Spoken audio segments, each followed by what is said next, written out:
നമ്മളെ വീട്ടിൽ ഒരാൾ വന്നാൽ നമ്മൾ എന്ത് ചെയ്യണം? മമൻ കാന യുഅ്മിൻ ബില്ലാഹി വൽ യൗമിൽ ആഖിർ ഫൽയുക്രിം ദൈഫഹു.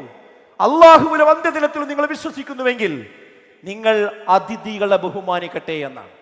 നമ്മളെ വീട്ടിലേക്ക് ഒരാൾ വന്ന് ഈ സമ്മേളനത്തിൽ പങ്കെടുത്ത ഒരു കുട്ടിക്ക് ഇനി സ്വഭാവം ഉണ്ടാവാൻ പാടില്ല. എന്ത്?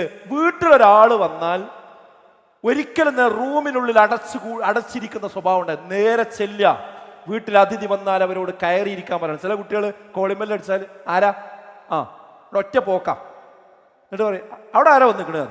അങ്ങനെയല്ല, ഒരാൾ വന്നാലേ അയാളോട് നല്ല മാനമര്യാദക്ക് ശരിക്കും കയറിയിരിക്കാൻ പറയാം. ഞാൻ വാപ്പാനെ വിളിക്കട്ടോ എന്ന് പറയാം. അത് പറയുന്നതോടുകൂടി അയാൾ നിങ്ങളെ ബഹുമാനിക്കും. നിങ്ങളെ കുട്ടി നല്ലൊരു കുട്ടിയാണ് അറിയും. അതിനുവേണ്ടി നമ്മളിങ്ങനെ മുടിയൊക്കെ മിന്നിയിട്ട് ഒരൊറ്റ പോക്കാണ് പോകുക. ഏതോ ഒരാൾ വന്നിരിക്കണം അവിടെ. ഈ സംസ്കാരം നമുക്ക് പറ്റിയതല്ല. അവരെ പരിചയപ്പെടണം. അതുപോലെ അതിഥികൾ ഭക്ഷണം കഴിക്കുമ്പോൾ അവരുടെ കൂടെ ഭക്ഷണം കഴിക്കണം.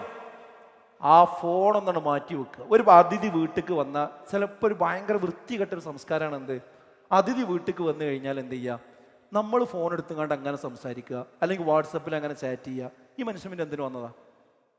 ഒരിക്കലും മുമ്പിൽ ഒരാളിരിക്കുമ്പോൾ നമ്മൾ ഫോണൊക്കെ നോക്കരുത്. അപ്പം ഒരു കോള് വന്ന തൽക്കാലം അവിടെ മാറ്റി വെക്കുക. ആദ്യം മുമ്പിലുള്ള ആൾക്ക് പ്രാധാന്യം കൊടുക്കുക, എന്നിട്ടാണ് ഫോണിൽ വിളിക്കുന്ന ആൾക്ക് പ്രാധാന്യം കൊടുക്കുന്നത്. ഇപ്പം അങ്ങനെയല്ല. ഒരാളോട് നമ്മൾ എന്തെങ്കിലും സംസാരിക്കാൻ ചെന്ന് കഴിഞ്ഞാൽ അവൻ ഫോൺ എടുത്താണ് പോവുക. എന്നിട്ട് ഇങ്ങനെ നമ്മളിങ്ങനെ വടിയായി നിൽക്കുക. അത് ശരിയാവില്ല.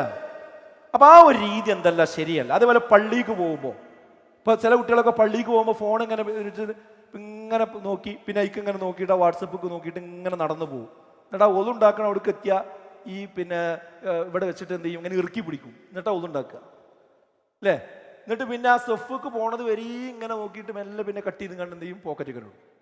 എന്നിട്ട് നിസ്കാരം കഴിഞ്ഞാൽ ഉടനെ ഫോൺ എടുത്തിട്ട് പിന്നെ എന്ത് ചെയ്യും? അതിൻ്റെ ബാക്കിയാവും. പിന്നെ ആ നിസ്കാരത്തിൽ എന്ത് ശ്രദ്ധ ഉണ്ടാകുക? ഞാൻ പറയണു, ഈ സ്റ്റുഡൻസ് കോൺഫറൻസിൽ വന്ന കുട്ടികൾ പള്ളിക്ക് പോകുമ്പോൾ നിങ്ങൾ ഫോൺ കൊണ്ടുപോകരുത്.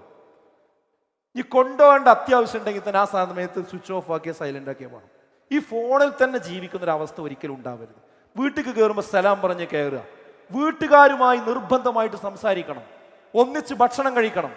ഭക്ഷണം കഴിക്കണം വിളിച്ച് ഞങ്ങൾ കഴിച്ചോളൂ, ഞാൻ വരാം എന്ന് പറയല്ല. ഇന്നത്തെ ഈ കോൺഫറൻസിൽ വന്ന മക്കൾ നിങ്ങൾ ചെന്ന കാണേണ്ട ഒന്നാമത്തെ മാറ്റം എന്താ അറിയോ? നേരത്തെ ഇവിടെ ഷെമീലൊക്കെ പറഞ്ഞല്ലോ, 1/5 നിസ്കാരം. രണ്ടാമത്തെ എന്താ വെച്ചാൽ നിങ്ങളുടെ വീട്ടുകാരോടൊപ്പം ഭക്ഷണം കഴിക്കുന്ന, കുടുംബത്തോടൊപ്പം സഞ്ചരിക്കുന്ന ഒരു സാമൂഹ്യ ജീവിയായി നമുക്ക് മാറുവാൻ കഴിയേണ്ടതുണ്ട്.